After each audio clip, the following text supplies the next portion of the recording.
మీ personal interviews మరియు వ్యాపార ప్రకటనల కొరకు ఈ నెంబర్ని సంప్రదించండి. నమస్తే ఫ్రెండ్స్, నేను మీ Subhash acupuncture chiropractic centre Tarnaka నుంచి.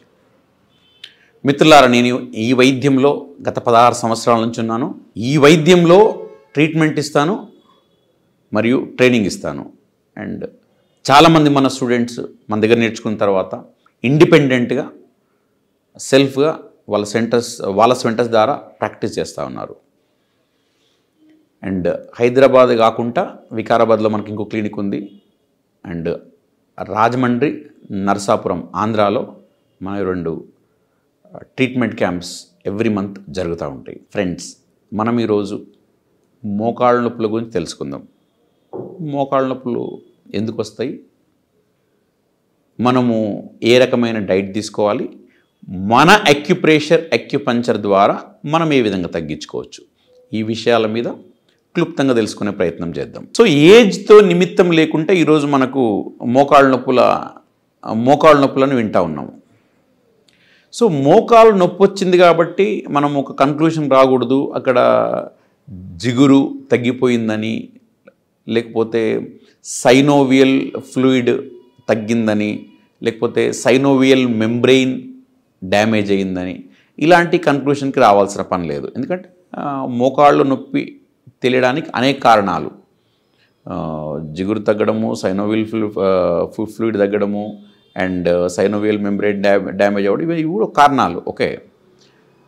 అండ్ చాలా వరకు మాత్రము ఈరోజు మోకాళ్ళ నొప్పి ఎందుకు వస్తుందంటే, మోకాళ్ళ చుట్టూ ఉండే ఈ కండరాలని, లేకపోతే లిగమెంట్స్, టెండాన్స్ని మనము చిన్నప్పటి నుంచి వాటిని జాగ్రత్తగా వాడలేని పరిస్థితి వల్ల ఈరోజు చాలామందికి చిన్న వయసులోనే మోకాళ్ళ నొప్పులు వస్తున్నాయి.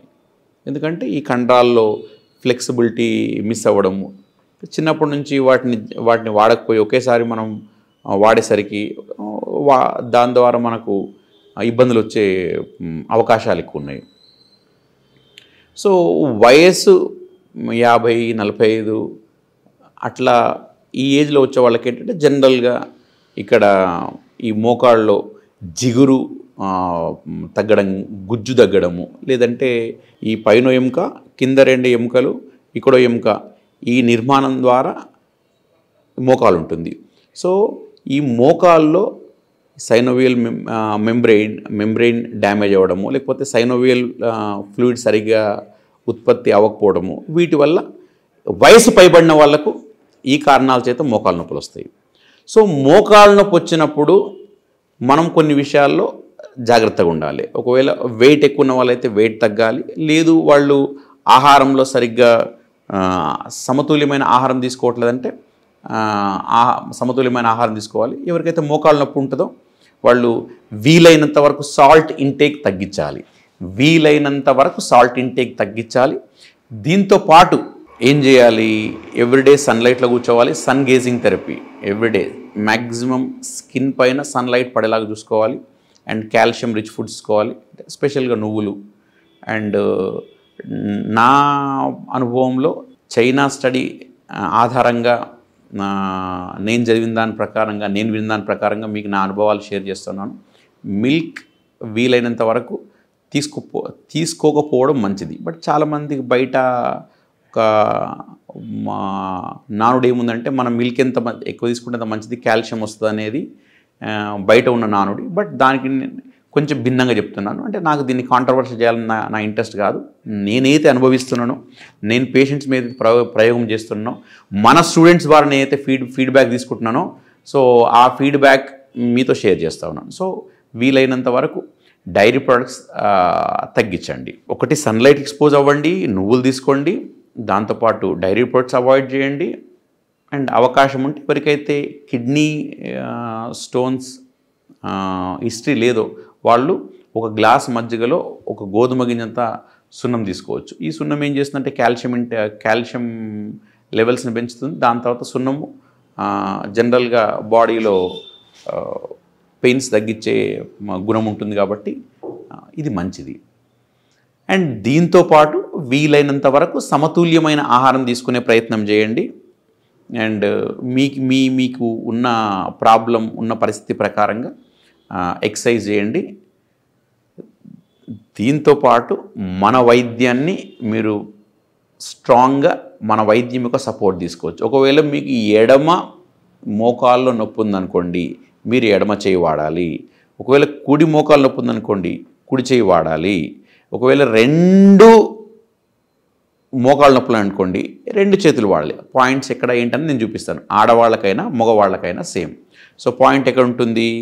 ఇప్పుడు చూడండి, మీకు నేను చూపించాను. మధ్య వేల్లో ఈ మధ్య జాయింట్, అదే ఇదొక జాయింట్, ఇదొక జాయింట్, ఇదొక జాయింట్ అనుకుంటే ఇది మధ్య జాయింట్. ఈ మధ్య జాయింట్ని మనం స్టిమ్యులేట్ చేయగలిగితే మనకు లెఫ్ట్ నీ పెయిన్ తగ్గడానికి చాలా స్కోప్ ఉంటుంది.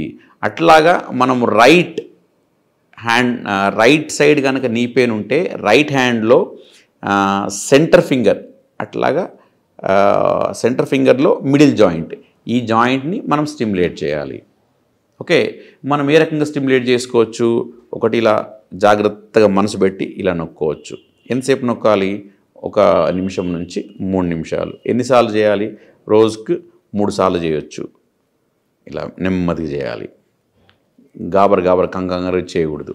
అండ్ దాంతోపాటు మీరేం చేయొచ్చు, ఇది అక్యుప్రెషర్ రింగ్. మీకు మార్కెట్లో ఎక్కడైనా దొరుకుతుంది, ఆన్లైన్ దొరుకుతుంది, మార్కెట్ దొరుకుతుంది. ఓకే, సో లేదు అంటే నా దగ్గర దొరుకుతుంది.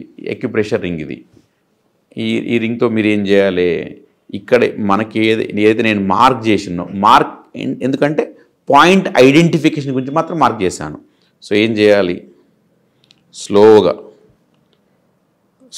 టు అండ్ ఫ్రో మెల్లిగా ముందుకి వెనక్కి జాగ్రత్తగా దీన్ని స్టిమ్యులేట్ చేసుకోవాలి జాగ్రత్తగా.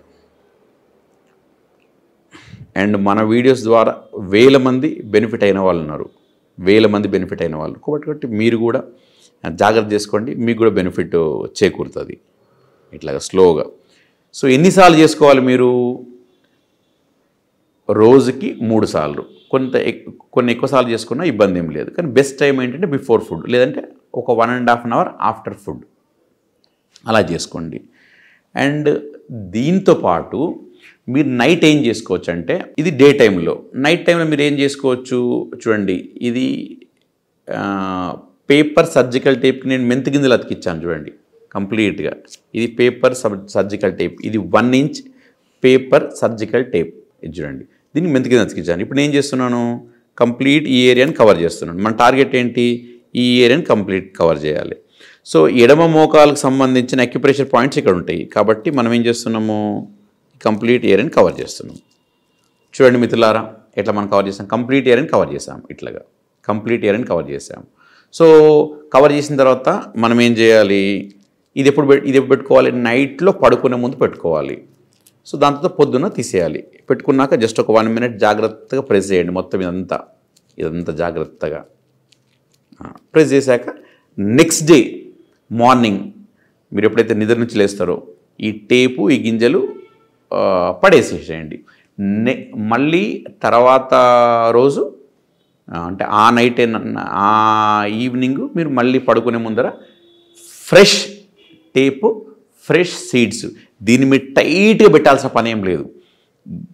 మీరు నార్మల్గా మీరు స్టిక్ చేసి జస్ట్ ఇట్లాగా నార్మల్ ప్రెషర్ తోటి ఒక 1 మినిట్ ఇస్తే సరిపోతుంది. అండ్ దీని పనితనం, దీని వర్కింగ్ ఇది స్టార్ట్ చేసుకుంటుంది. సో ఈ రకంగా నేను చెప్పినట్టుగా మీరు ఆహారంలో చేంజు, దాని తర్వాత ఆ ప్రాబ్లం ప్రకారంగా ఎక్సర్సైజెస్, నెక్స్ట్ ఈ పాయింట్స్ వాడము. ఒకవేళ కనుక ఈ ప్రాబ్లము ఈ మధ్యకాలంలో స్టార్ట్ అయింది, ఈ ప్రాబ్లం ఎక్కువ ఇంటెన్సిటీ లేదనుకుంటే మీరు నా దగ్గర రావాల్సిన పని లేదు. మీ ఇంటి దగ్గర ఉంటూనే ఈ పాయింట్స్ చేసుకోండి, మీకు బ్రహ్మాండమైన లబ్ధి చేకూరుతుంది. అండ్ మీ సమస్య నుంచి మీరు బయటపడడానికి అవకాశం ఉంటుంది. లేదు సమస్య ఎక్కువ ఉంది, మీరు చేసుకున్నా తగ్గట్లేదు, సో దానికి ఆ సమస్య తీవ్రత ఎక్కువ ఉంది కాబట్టి నా దగ్గరికి క్లినిక్కి వచ్చే ప్రయత్నం చేయండి. సో మన క్లినిక్లు ఏముంటాయంటే ఆక్యుపంచర్ ఉంటుంది. సో ఆక్యుపంచర్ ద్వారా ఏమవుతుందంటే ఈ ఏరియాకు అంటే ఈ మోకాల ఏరియాకు మనము బ్లడ్ ఫ్లో పెంచుతాము. ఒకసారి బ్లడ్ ఫ్లో పెరిగినప్పుడు మీకు ఇమ్యూనిటీ పెరుగుతుంది. దాంతోపాటు ఏ కారణం చేతైతే మోకాలు నొప్పి వచ్చిందో ఆ కారణము మనం ఆక్యుపంచర్ ద్వారా ట్రీట్ చేస్తాము. సో కాబట్టి జబ్బు తగ్గడానికి ఆస్కారం ఎక్కువ ఉంది. సో మోకాళ్ళ నొప్పులు కూడా రకరకాలండి. ఎందుకంటే stage 1, stage 2, stage 3, stage 4. Okay, so stage 4లో మన వైద్యం అంతగా ఉపయోగపడదేమో, కానీ స్టేజ్ 1, స్టేజ్ 2లో మాత్రం మన వైద్యం సపోర్ట్ తీసుకోవచ్చు. సపోర్ట్ తీసుకొని మీరు ఈ ఆహార నియమాలు ఇవన్నీ పాటించగలిగితే డెఫినెట్గా మీ మోకాళ్ళ నొప్పులకు మన వైద్యం ఒక మంచి పరిష్కార మార్గము కాగలుగుతుంది. అట్లా చాలామంది సిన్సియర్ చేసిన వాళ్ళకు మన వైద్యం ద్వారా బెనిఫిట్ అయిన సందర్భాలు చాలా ఉన్నాయి.